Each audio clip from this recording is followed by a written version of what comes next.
The woman looked confused. Then she smiled for the first time. I do, she admitted. Julio, she cried suddenly to a man nearby. She said something in Spanish and then turned back to Stanley. You are my guest here, she said. Julio will take care of you. I will join you after. After what? Asked Stanley. Without answering, the woman opened the huge door to the stadium and slipped inside. The crowd's roar got louder. Julio led Stanley to another, smaller door and then through a maze of corridors. They came out among the seats of the crowded stadium.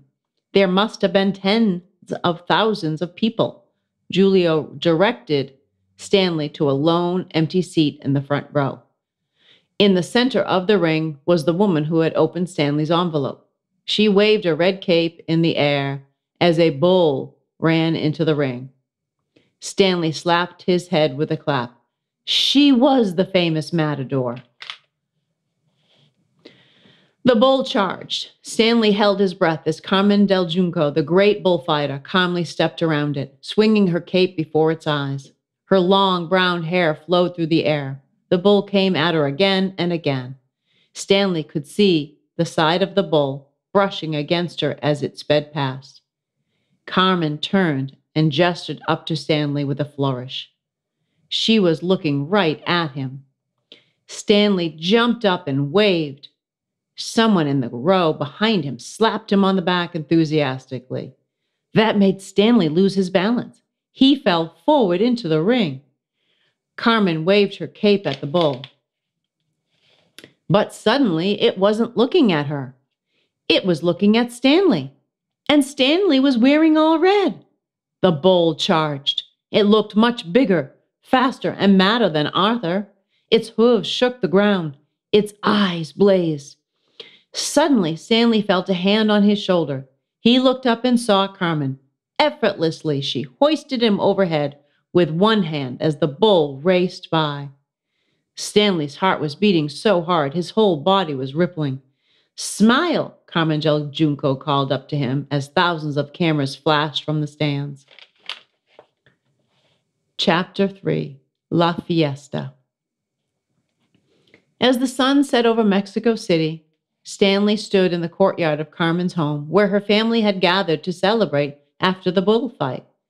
Stanley had never known a person with so many brothers, sisters, cousins, uncles, aunts, in-laws, nieces, nephews, and godchildren. An older woman with enormous eyeglasses rushed up and squealed at Stanley. She reached out to squeeze his cheeks, but pinched the sides of his head instead. He tried to smile. Bienvenidos, the woman cried. Bienvenidos. Stanley looked around for Carmen to translate. Bien means well, a voice said. It was an older boy, the first signs of a mustache sprouting on his lip. Venidos comes from the verb venir, means to come.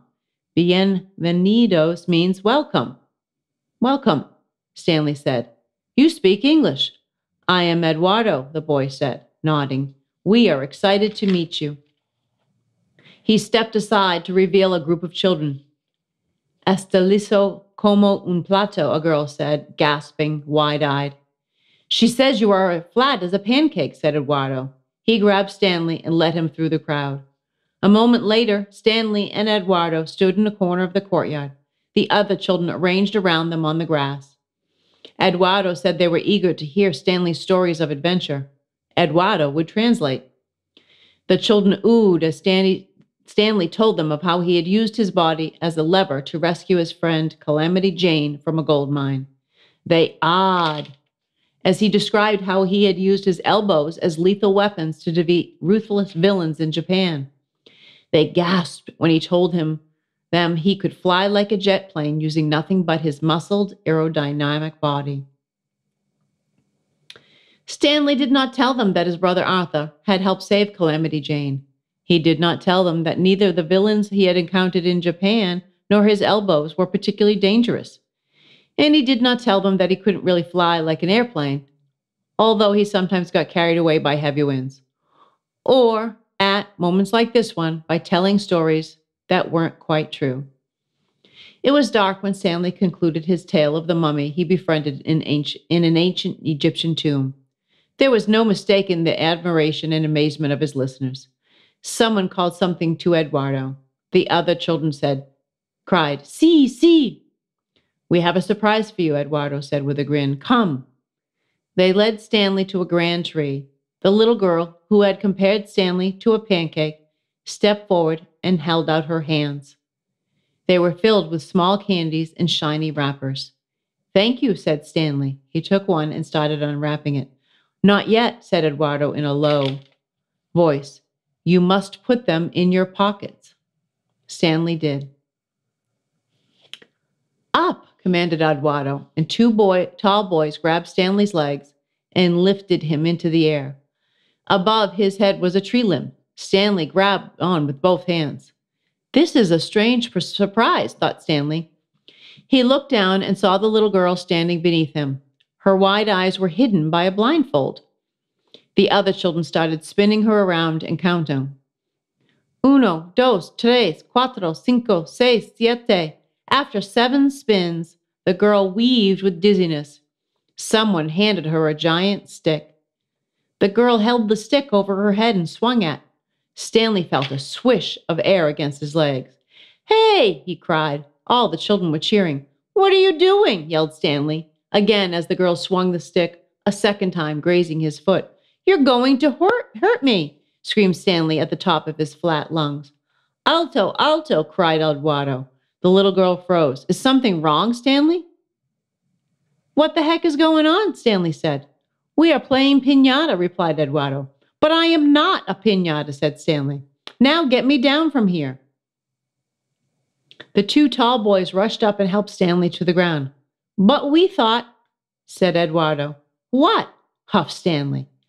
"We thought you could not be hurt," Eduardo said. "From your stories, you seem so fearless and indestructible, like you are made of rubber.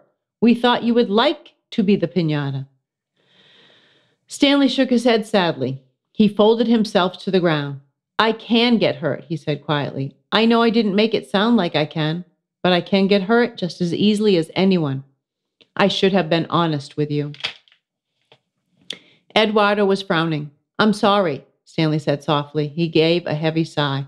"All I want is to get Carlos's great-grandmother's secret ingredient and return home safely." Eduardo blinked. "Is that why you are here? For the secret of La Abuela?" Stanley nodded. "There are spies," said Eduardo. "I know," Stanley said. "It is very far," said Eduardo. "I know," repeated Stanley, "but I promised I would try, and I can't turn back now." Eduardo peered deep into Stanley's eyes. Then he walked off to talk to the other children. "They probably never want to see me again," Stanley thought. Eduardo returned. "We will take you to La Abuela," he announced. "Really?" said Stanley. "The journey is long and dangerous, even for one as fearless and indestructible as you," said Eduardo. "We will protect you." Stanley looked up at the children, who now encircled him. His heart felt warm. Silently, he reached into his pocket and began passing out candies.